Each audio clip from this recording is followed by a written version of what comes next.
Heródoto vivió durante el V siglo antes de la era común, en la antigua Grecia. Escribió una narración que resume la historia tal como se conocía entonces y describe muchos de los acontecimientos de su propia vida. Aunque discusión directa sobre sus sesgos y epistemología se reserva para la conclusión de esta serie, en este video puedes conocer detalles sobre una parte de su trabajo. El sexto libro, llamado Erato, Esparta rota y éxito ateniense. El comienzo de este libro completa la historia de las rebeliones jónicas. Una figura clave es un déspota de Mileto llamado Histiaios. Este engaña a Darío para que lo libere como si él nunca se hubiera rebelado. Posteriormente, él traiciona al rey persa por segunda vez reuniendo más de 350 trirremes en su contra. Aunque los bárbaros tenían unos 600 barcos, los comandantes persas tenían miedo. Decidieron prometer el perdón a cualquier rebelde que se rindiera sin luchar. Mientras tanto, los griegos rebeldes inicialmente no le dieron a Histiaios el mando supremo. Más bien, eligieron a un hombre llamado Dionisio. Por desgracia, si la historia que Heródoto cuenta es cierta, los acontecimientos posteriores son una prueba eterna de la debilidad e imbecilidad de la humanidad.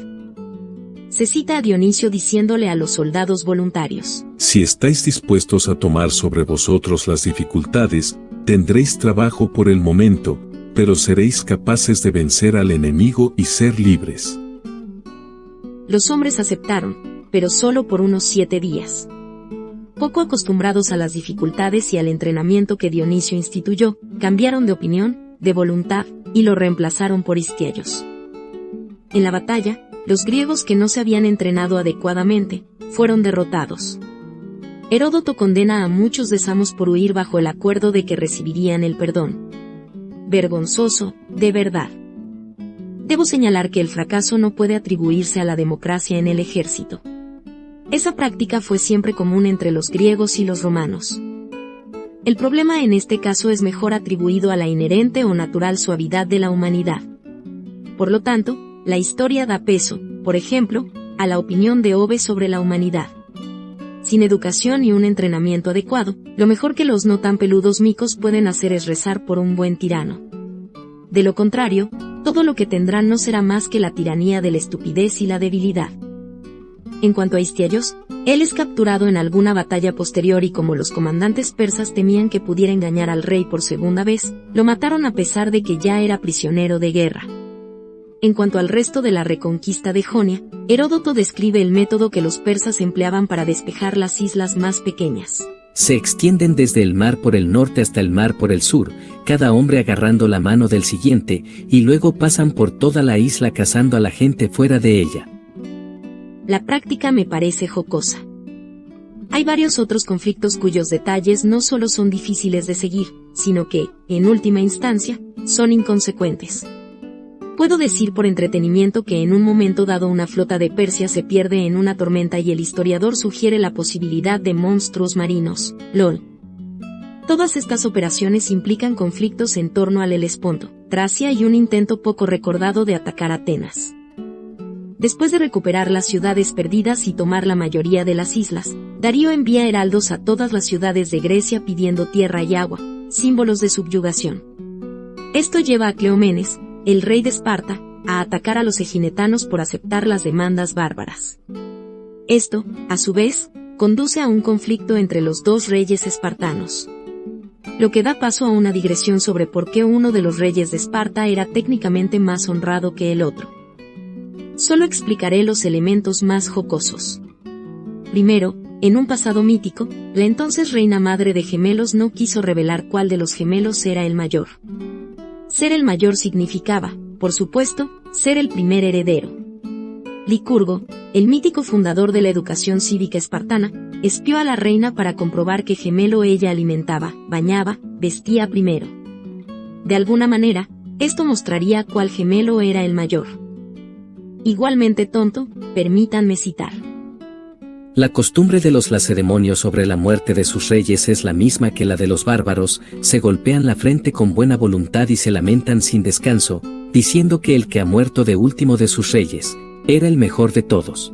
Seguramente, en la actualidad, algún sobreprivilegiado, autoadulador, del primer mundo acusaría al historiador de ser culturalmente insensible hacia los súbditos de cualquier monarca, LOL. la historia más relevante es que Demaratos, el otro rey espartano, acusó a Cleómenes de ser ilegítimo. Él hizo tal acusación por mera envidia. Tales causas son comunes en las historias de Heródoto. Recordarás que el previo rey había tenido 2 esposas. Resulta que Cleómenes provenía de una esposa que no estuvo embarazada por el tiempo mínimo requerido. A pesar de todo, Cleómenes sobrevive a la acusación y, a su vez, acusa a Demaratos de ser hijo de un mozo de cuadra. Sí, esos son los problemas de la monarquía.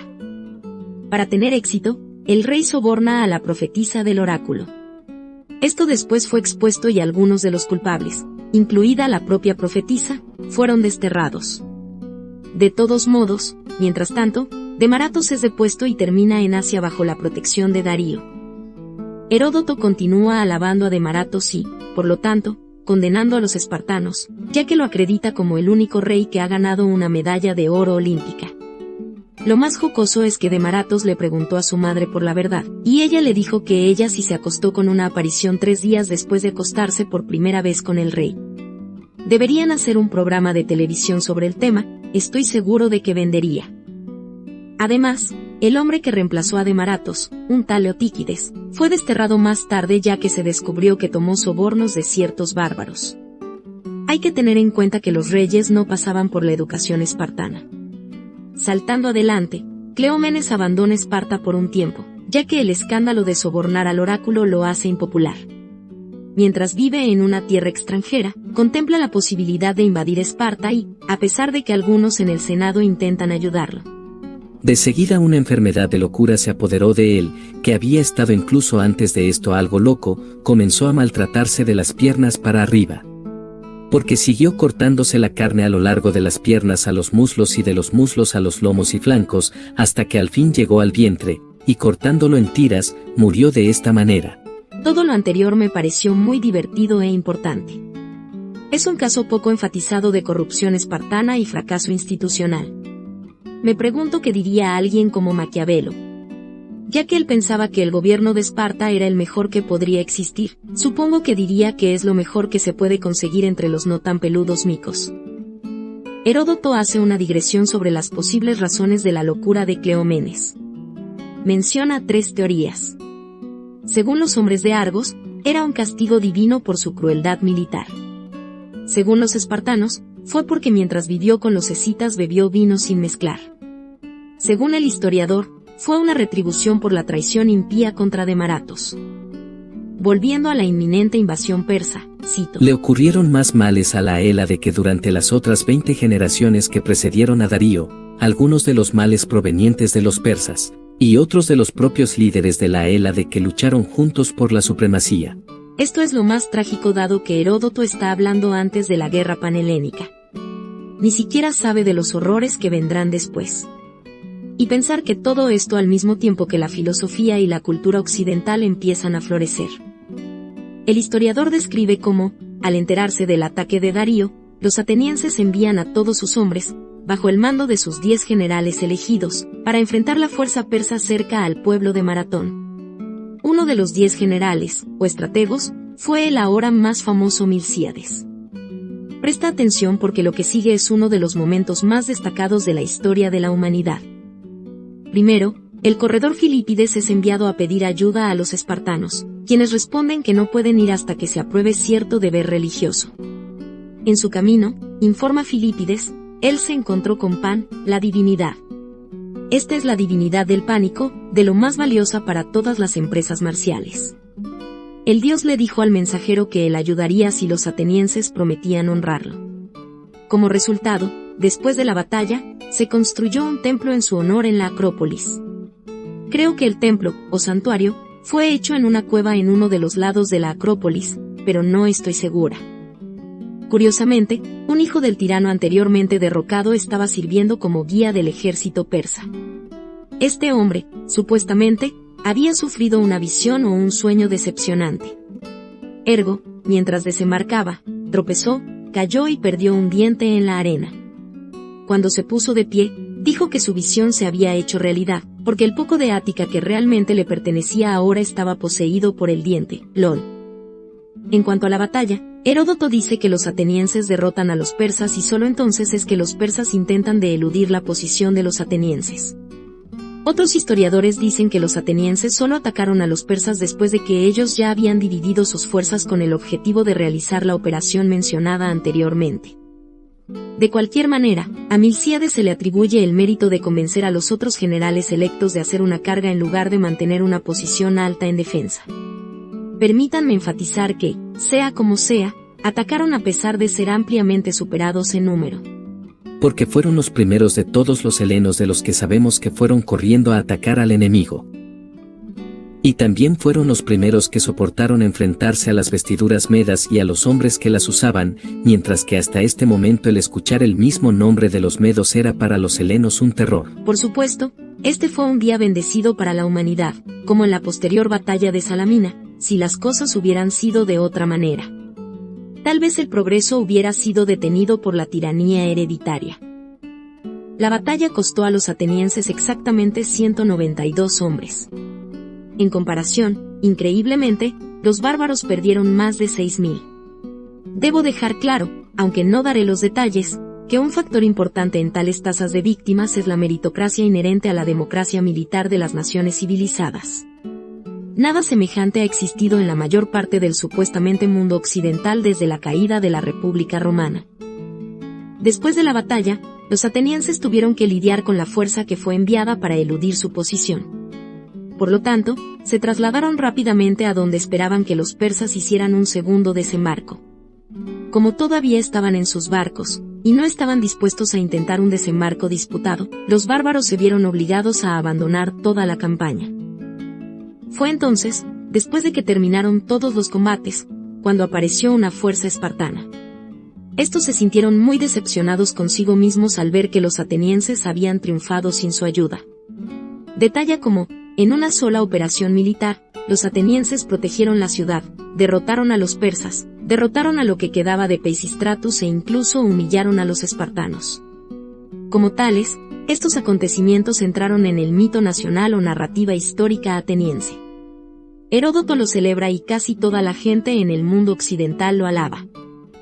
Después de todos estos acontecimientos, hay una mención de la familia que fue clave para derrocar al previamente tirano. Lo más relevante de esto es que lleva a una descripción de la genealogía de Clístenes y Pericles.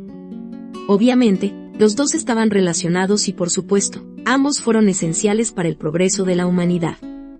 Uno fue el fundador de la democracia, el otro no solo la impulsó a niveles incomparables, sino que supervisó la edad de oro ateniense. Esto último no es para hacer un culto a los héroes.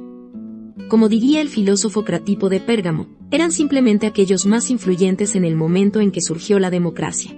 Después de que los persas fueron derrotados, Milcíades convenció a los atenienses que le dieran el mando de un ejército con la intención de atacar cierta ciudad griega que supuestamente había ayudado a los persas. La descripción de estos eventos se convierte en una descripción de la disputa que los atenienses tenían con la gente de Lemnos. Sobre esto último, el historiador básicamente está disputando los hechos con otro historiador. Desgraciadamente, muy poco sobrevive de este otro historiador. Cualquiera que sea la verdadera causa de la disputa. Ya sea la envidia ateniense o la violencia injustificada de los lemios. Está claro que estos últimos matan a una gran cantidad de mujeres e hijos atenienses. Sí, los lemios habían robado las mujeres, las habían usado como concubinas, pero los niños que resultaron crecieron a considerarse atenienses. Como tales, temerosos de que los niños, cuando llegaran a la edad adulta, se apoderaran de Lemnos, los mismos hombres que habían embarazado a las mujeres, las mataron a ellas y a los niños. Lo más horrible. Como tal, la expresión hecho lemniano llegó a significar un acto de gran crueldad. Al final, y para terminar el resumen del sexto libro, Milcíades capturó la ciudad de Lemnos. En el siguiente libro Jerjes, el hijo de Darío, inicia una gigantesca invasión a Grecia. Esto incluye una descripción de la famosa batalla en Termópilas. Si no sabes cómo llegamos a este punto, asegúrate de ver los previos videos. Ahora, para encender tu curiosidad y motivarte a ver el último video de esta serie, te regalo una muestra de uno de los muchos aforismos que tallé mientras leía a este autor. Si sientes que tu felicidad nunca dura, no es porque tu futuro siempre sea malo, sino porque siempre estás celoso del pasado. Si disfrutas o le sacas provecho a mis aforismos, que sepas que tengo miles. Escribiré libros con breves ensayos temáticos compuestos de aforismos. Estos ensayos son profundos e intrigantes pero fáciles de leer. Para copias muy económicas, busca Protágoras Paz en el sitio web de Amazon. Repito, Protágoras Paz, ese es mi nombre.